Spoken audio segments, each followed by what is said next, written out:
They came from two different worlds, but one silent moment was enough to change everything. This is a story about quiet love, unspoken feelings, and a connection that was never meant to be forgotten. Abe was a construction worker. His life was simple, steady, and predictable. One ordinary afternoon, Abe looked up from his work and noticed a woman crossing the road in front of the construction site. She moved with a calm confidence, her uniform neat, her posture composed. She was a flight attendant named Yu, though Abe didn't know her name yet. What he did know was that, for a brief moment, the noise around him faded. The machines were still running, the dust was still in the air, but his attention was fixed on her. That moment didn't feel dramatic or overwhelming. It felt gentle. And sometimes, that's how the deepest emotions arrive. Quietly, unexpectedly, without asking permission. From that day on, Yu became a silent presence in Abe's thoughts. Not in an obsessive or unrealistic way, but as a kind of inner encouragement. When the work grew exhausting, he found himself remembering her calm expression. When the sun felt too harsh, he thought about how peaceful that moment had been. He didn't imagine conversations or outcomes. He didn't build fantasies. He simply carried the feeling with him, like a reminder that life could still surprise him. Silent admiration is often misunderstood, yet it can be one of the most respectful forms of affection. Abe didn't interrupt her life or place expectations on her. He allowed the feeling to exist quietly.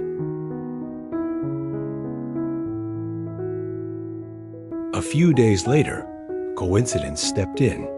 Abe stopped by a small cafe after work, a modest place where people went to rest, think, or simply pass time. As he looked around, he saw Yu again, sitting alone, holding a cup of coffee, her demeanor relaxed and unguarded. This time, the distance between them felt smaller, but the decision before him felt larger.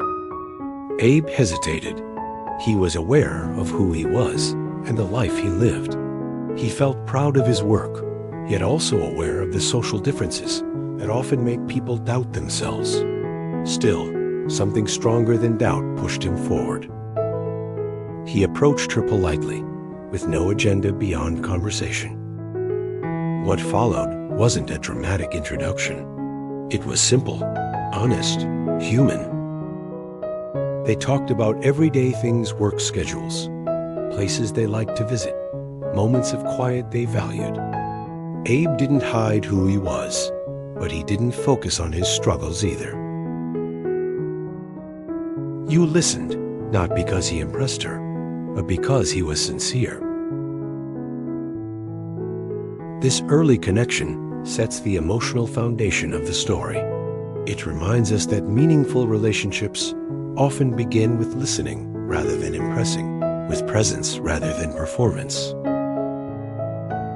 In a world that rewards loudness and speed, this moment teaches the value of patience, humility, and courage, the courage to speak, even when you feel small. And sometimes, that single decision to say hello can change the direction of an ordinary life. Something subtle but meaningful began to take shape between Abe and Yu. Their conversations at the cafe became more frequent, yet never forced. There was no rush, no attempt to define what they were to each other. Instead, there was a growing sense of comfort, the kind that develops when two people feel safe being themselves. Abe listened more than he spoke, and Yu seemed to appreciate that quiet attention, something she rarely experienced in a world that often moved too fast. Abe remained careful with his emotions. He understood his feelings were real, but he also understood responsibility. Silent love, when handled without awareness, can easily turn into unrealistic expectations. So he chose patience. Yu, on the other hand, found herself gradually looking forward to their time together. After days spent in airports and airplanes, their meetings felt grounding. Abe's presence reminded her of simplicity, of routines that didn't involve schedules on screens or constant movement. With him, conversations felt unhurried. She noticed how he spoke about his work with quiet pride, even if he didn't dwell on its difficulties. That humility made an impression. As their bond deepened, Abe became more aware of his inner conflict. Part of him wanted to be completely open about every aspect of his life. Another part feared that doing so might change how you saw him. This wasn't about deception, but about insecurity, a feeling many people can relate to. Instead of allowing that insecurity to control his actions, Abe tried to let his behavior speak for him. Consistency, kindness, and reliability became his language. You sensed that Abe carried unspoken thoughts, yet she never pushed. In return, she shared pieces of her own world, the exhaustion of long routes, the loneliness that sometimes came with travel, the desire for something steady to come home to. In these exchanges, both learned that every life, no matter how glamorous it appears, carries its own weight. Abe did not place you on a pedestal, and you did not see Abe as less than herself. They met as equals in conversation, even if their lives looked different on the surface. Yet, beneath the warmth, there was a quiet tension. Abe knew that moments like these are fragile. Life has a way of testing even the most sincere connections. Still, he chose to remain present, believing that sincerity, even if it leads to uncertainty, is better than regret.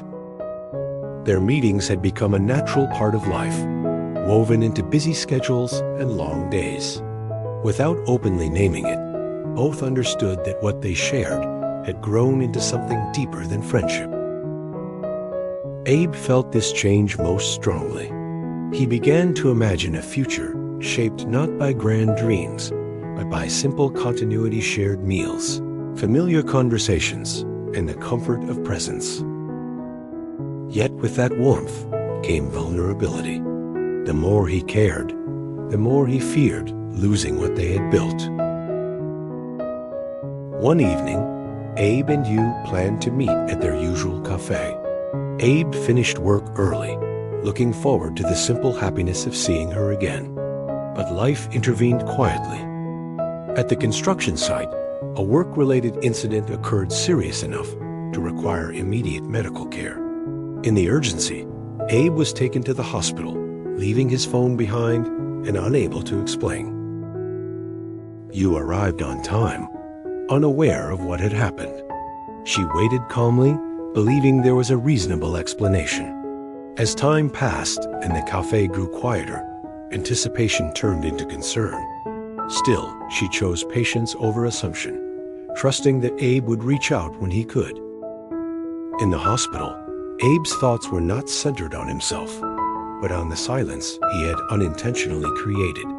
Meanwhile, he returned home with unanswered questions. When Abe recovered and finally made contact, they spoke honestly, without accusation. Abe explained, and you listened. By then, both sensed that something had changed. Their connection was not broken, but reshaped by circumstances beyond their control. They parted gently, guided by mutual respect. The story leaves a simple truth. Not every meaningful connection is meant to last, but every sincere one leaves us wiser, kinder, and more human.